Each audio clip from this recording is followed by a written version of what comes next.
Hello, and welcome to our video. This is our personal top 20 Pixar couples, canon and fannon. And if you don't know what canon or fannon means, canon is stuff that's real.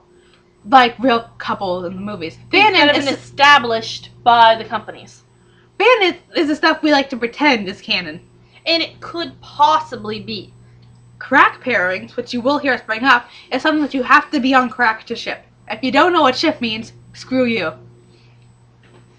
Alright, so to start our list off, we have number 20, which is Stanley and Lizzie. From Disney Pixar's Cars 2. Whoa. Disney Pixar Cars! Not Cars 2. Stanley and Lizzie are characters that people don't really know, because since Stanley isn't really a character. Stanley is the founder of Radiator Springs. He's the statue that you'll see in the beginning of the movie, and is actually brought up prominently throughout the first movie. So if you haven't seen the first movie recently, you may not remember the statue, but anybody who's seen it recently knows who Stanley is. And Lizzie is the crazy old lady car, who looks kind of like Stanley, but in lady form. And basically, she's crazy and she talks to herself. There's actually a scene where Lightning is talking to himself, and Lizzie says, you know, you keep talking to yourself like that, people are going to think you're crazy. Yeah, great. Thanks for the advice. What? I wasn't talking to you? Which makes us believe that she's totally crazy. Why are they on our list if they're just random characters that nobody really remembers? Well, I'm glad you asked. These two are actually a couple in the movie, and this is what's what I'm looking for? This is canon? No, this is revealed in the scene where after Lightning jazzes up the town and makes it all fancy and stuff again to get to little Sally's pants or trunk or whatever the car equivalent is, and they're cruising, and Lizzie says to the Stanley statue, Stanley, I wish you could see this right now. And it kind of makes you think like, oh wow, that's really sweet. And so maybe she's not crazy and talking to herself. Maybe she's just talking to Stanley like he's really there. Or maybe she is crazy, we don't know. But moving on to number 19. Also from the Cars franchise, we have Holly and Mater from Cars 2. Disney Pixar's Cars 2. I hate Holly. She does. So much. With a passion. Quit doing this and shakes the camera. You'll also notice I hate a lot of the female characters in Pixar, but don't mind that. She really hates Holly more than she hates the rest of them. Anyways, Holly and Mater have an interesting relationship. Nothing like seen in Pixar before. Because Holly thinks he's a spy. American intelligence. Mater thinks Holly's his girlfriend. And this all starts because Holly tells him that they have to meet secretly to discuss spy type things, except she doesn't say spy type things because she's a spy, that would give them away. But Mater takes it as, girl wants to get with me, like, you know, I'm still pimping right now. And of course, no one believes him. So throughout the movie, Luigi no believe you. So throughout the movie, Mater is telling people about how there's this really hot car that wants to get with him. And everyone's like, no, we don't believe you. Luigi no believe you. And through the entire movie, Holly doesn't realize that he's not a spy, and he doesn't realize Holly's not his girlfriend. And so it makes all these complexities. But at the end, when he's telling his tall tale to everyone down in Radiator Springs, then he tells them how he's his girlfriend, and they're like, yo, we still don't believe you. Luigi no believe you.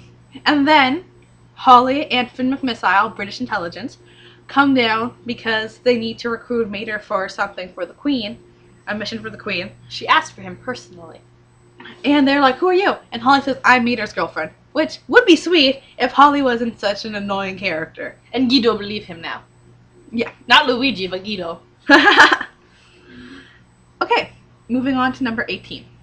At number 18, from Disney Pixar's Finding Nemo, we have Marlin and Coral. Marlin, well, if you don't know who he is, watch the movie. If you don't know who he is after the movie, give yourself a nice hard smack to the face. If you don't know who Coral is, we don't blame you. I didn't know who she was either, for a really long time. Then I realized she was Marlin's ex-wife, as a term to use, because she got eaten by a shark. And now Marlin's a widow. basically what happened was they're all being lovey-dovey, Gucci-goo, let's be married forever and have 18 million kids. But here's the creepy thing, okay? Like, do you know how they met? A lot of people don't remember this because it's such a minor detail. But he's like, do you remember when we met? We were at the drop-off. Wait, the drop-off? Yeah, the like drop-off. where Nemo got abducted? Yeah. Why do you think he didn't want to take Nemo to the drop-off? I just thought he was an annoying parent. Yeah. So he's like, we had the drop-off, and I was all like, excuse me, miss, I think there's a hook in my lip. Could you check? Just come closer to my lip. So anyways, he basically wants to make a bunch of babies with her, even though they have 400 in a nice little rock thing right next to them. So they're an anemone. Which is where they go next when they're looking at the babies. And Marlin says, this half can be Coral Jr., this half can be Marlin Jr. And she says, I like Nemo. He says, okay, one of them can be Nemo. I like most of them to be Marlin Jr. Anyways, so they're sitting there and they're kind of laughing and they're like, hee hee hee. And then the shark comes and Marlin's like, in the anemone. And Coral's like, and Marlin's like, get in the anemone now, bitch. And then Coral's just like freaking out a little. She's just like stunned because she wants to protect her babies. So what does she do? She does the dumb thing, and instead of going back to the anemone, tries to protect her kids. And so the shark goes and he eats her and most of the babies, and then leaves the little one, who we find out is named Nemo, even though I think Finding Marlin Jr. would be a much better title.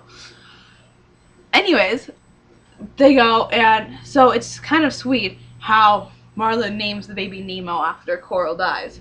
I still think their relationship is creepy. It's built entirely on sexual tension. Which brings us to why they're so low on the list. Because if we never really saw them develop as a couple, and really all we ever saw was them flirting with each other and getting mad because she wouldn't come to the anemone. So. Okay, at number 17 from the Disney Pixar Toy Story franchise, especially Toy Story 3, we have Rex and Trixie. And what is great about these two is they have what I like to call the best relationship possible. An online relationship. And like eHarmony or Match.com or Lava Life. Or the Christian one. But anyways, most people don't really get why we think that it's an online relationship. But in the movie, it is a canon fact that Trixie was talking to a dinosaur online from just down the street. Moments later, they find out that Andy lives just down the street. And sure, okay, it's a nice neighborhood, maybe there's other kids and other dinosaur toys. But really, how many other dinosaur toys would go on online internet, things like that? Yeah, it's like, take the percentage of kids, and then from those kids, how many people in the neighborhood have kids? How many of those kids dinosaur toys? How many of those dinosaur toys would want to go online? We have a pretty good chance that it's Rex. And then later, when they meet in real life, she introduces him to the world of either, like, it's like World of Warcraft or RuneScape or one of those. And then they bond, and even though it's not canon, it pretty much could be. There's just no exact sign of it. And Trixie is a plant eater, so Rex can be the dominant predator. Okay, moving on to number 16, our first crack pairing. I'll take this one because I put them on the list. She didn't even want to put them on the list. So, here we have, from Disney Pixar's Finding Nemo, Gurgles and Jocks, and yes, they are both males. But, who are they? Well, to answer that question, Gurgles is the little purple fish in the tank. He's my favorite. In the dentist office, who goes, shark bait, ooh, bop, ba-doo. And also the one who's like, don't you people realize we're swimming in our own here he comes! That's Peach.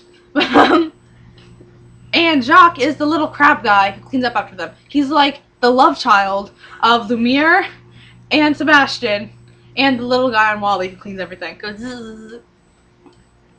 Because he's a crab, he's French, and he cleans everything. But why would they be a couple? Well, it is a known fact, a canon fact, that Gurgles is a homophobe. I mean, she meant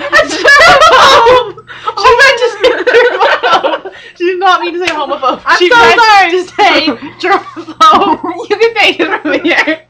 Right? Basically, the analogy she wants to make is that Gurgles is afraid of germs and Jack cleans up the germs. So Gurgles is like the dad who goes and works, and Jack is the mom who stays in the kitchen. Oh my god, I can't believe you said homophobe. I can't believe it either. Anyway, so So I'm gonna stop this now, and part 2 should be up shortly. I'm sorry.